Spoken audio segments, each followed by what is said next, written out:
Hello, this is Rachel, and this is a borderline recovery coaching channel.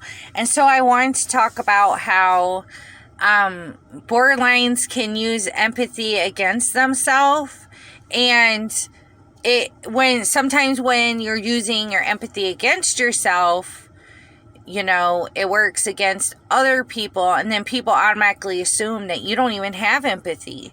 But for example, you could be, let's just say you're at work and you're on a forklift and you're driving to the semi truck you got to unload.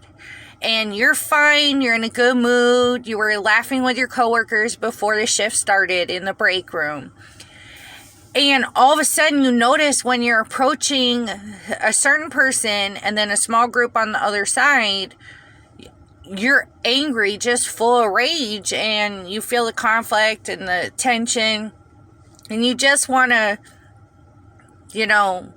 vent that conflict and anger out when it's not even yours. And what's happening is you're picking up on another coworker that is angry, upset, and just had a conflict right before you rolled up there with a forklift. And so then you look like you're the one who doesn't have empathy, and then you're the one causing a conflict because of those feelings when they weren't even yours. Another example is you could be fine, you got somebody in the car with you, and you drive past a funeral home and you don't even notice that there's a funeral, or you don't even really notice a funeral home.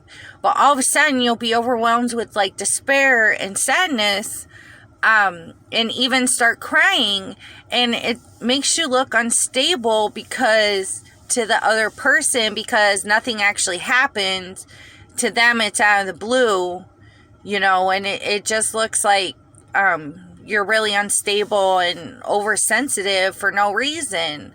Another thing could be, maybe there's a get-together, and part of the get-together, there's a serious part. It could be a talk or something like that. And you go there serious, ready to listen, but then you end up being kind of towards the back next to a bunch of goofballs. And all of a sudden you feel this urge, you just want to start laughing, but you don't know it's funny, you don't know why you feel that way. And because you're picking up on the people next to you. So the biggest thing you can do when you sense I was fine, I was feeling this way, and then all of a sudden picking up on emotions that weren't even mine, do not own it. Ask yourself, well, if I was fine a minute ago, or it felt different, and there was no reason to really provoke this, whose feelings around me in the area could I have been sensing, picking up, adopting as my own?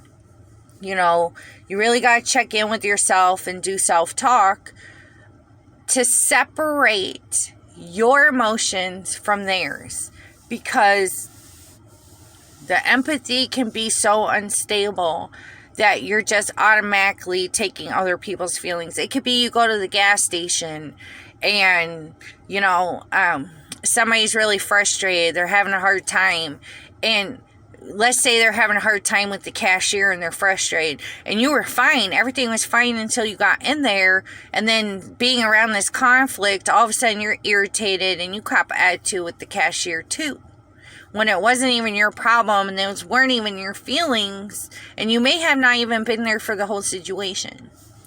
So, say, is this really how I feel? Is this where I think? Where does this originate from? Because you'll find out that your empathy is being used against you because you're picking up on other people who are on a different page or a different place emotionally at the time.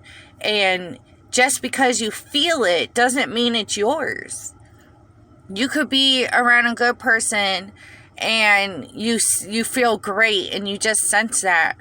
You could be around an evil person and just get creeped out and sense that. But that doesn't mean the creepiness is yours to own.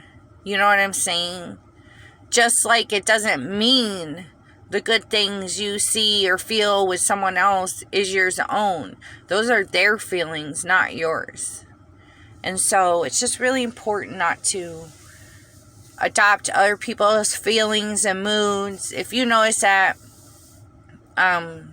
it's not really making sense, or you're snapping out of the blue and you really have no reason, you need to step back and get away from that crowd or that person or situation, so that you're not turning yourself into a monster.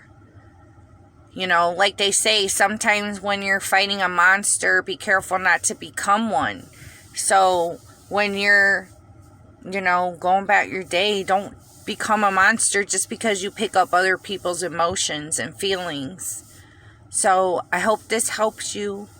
And please leave a comment. If you want to email, we can spend some time together, or you can email me a topic or questions or concerns. So I hope you have a good day. Thank you.